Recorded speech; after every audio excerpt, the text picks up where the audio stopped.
giusto per raccontarvi cosa c'era in questo baio. Quella stanza, dove vedete quella tendina, quella stanza era la cosiddetta ribatteria. Che era anche, scusa, non ho sentito. quella stanza dove c'è quella tendina si chiamava ribatteria.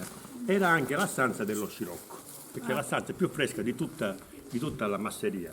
Si chiamava ribatteria perché là ci stava il ribattiere.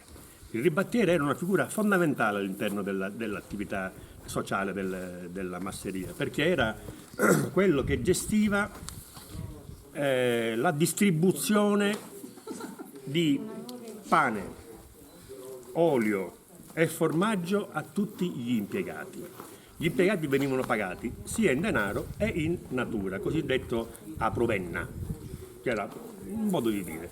Allora, ognuno di loro aveva diritto a 1 litro d'olio al mese, 1 chilo di formaggio al mese, un pane ogni 3 giorni. Avevano delle bacchette di legno, il ribattiere, per ogni bacchetta dove c'era il nome dell'impiegato, faceva una tacca che gli aveva consegnato il pane o l'olio o il formaggio. Quella era la ribatteria. Possiamo dire il posto della logistica, della distribuzione alimentare. Fatto, diciamo, preindustriale. Molto, molto carino. Accanto c'era il magazzino dove veniva, da un lato era il palmento, veniva lavorata l'uva quando ancora c'era la vigna. Infatti c'è ancora il vecchissimo originario torchio, perfettamente funzionante, meraviglioso, ma era anche il posto dove c'erano le botti sia per il vino e le giare per l'olio. Quello accanto è il forno padronale, perché poi c'era il forno sociale per tutti quanti. Questi erano stalli, magazzini vari. Scusate. Quello dove c'è scritto EC, Ernesto Carabete, che era mio nonno, quell'edificio, il primo, ripeto, dico, oltre alla casa principale, è l'unico edificio a 2 piani, quella era la scuola. Allora, la prima e seconda elementare stavano giù, la terza elementare stava su e c'è una scala che li collega. La mattina arrivava il maestro.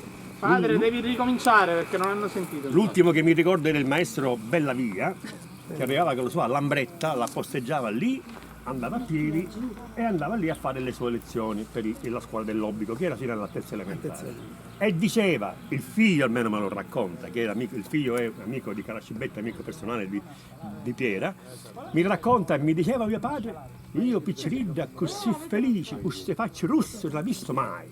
Nel senso, i bambini avevano gli zigomi rossi perché stavano bene, vivevano bene. E quella era la scuola. Le scuole erano fornite tutte di banchetti di legno ribaltabili, senza rotelle, e tutte quelle all'antica con il portacalamaio, sì. Quelle là. Ma ancora ci sono, no? E allora credo che gli ultimi sciagurati responsabili di animali che ho avuto qua li hanno utilizzati per accendere il camino. No. Non ce n'è neanche uno. Lì vedete, quella è la lapide che ricorda la figura di mio padre.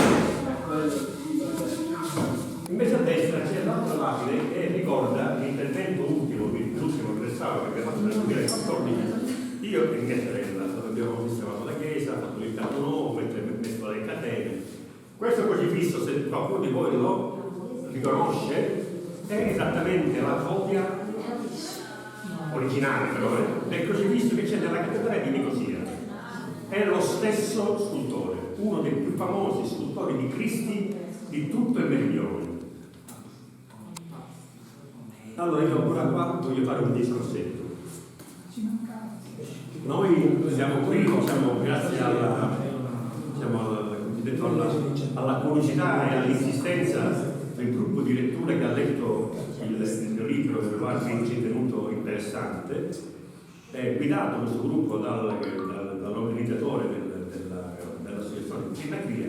Sono venute qua a fare questa visita per rivedere, respirare i luoghi che hanno ispirato la mia storia, la mia vita. Devo fare una premessa, io sono contentissimo e onorato di un fatto veramente strano. Io qui oggi ho tutti e 2 i miei pronipoti. Fantastica. Ma come l'avete di mano di riuscire a convincere la domenica, dopo la notizia della promozione, ad avere i ragazzini qui in campagna in mezzo a gente con cui non c'entrano niente. Ragazzi, vi voglio bene, mi avete rispettato. Siete stati veramente affetti. Applauso. Questa cosa lo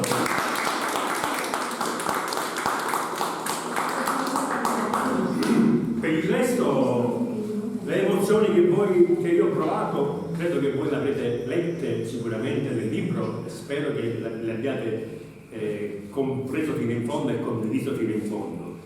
Io devo dire che la mia azienda è cresciuta, si è mantenuta grazie allo spirito, diciamo, di abnegazione, di sacrificio di tutta la famiglia.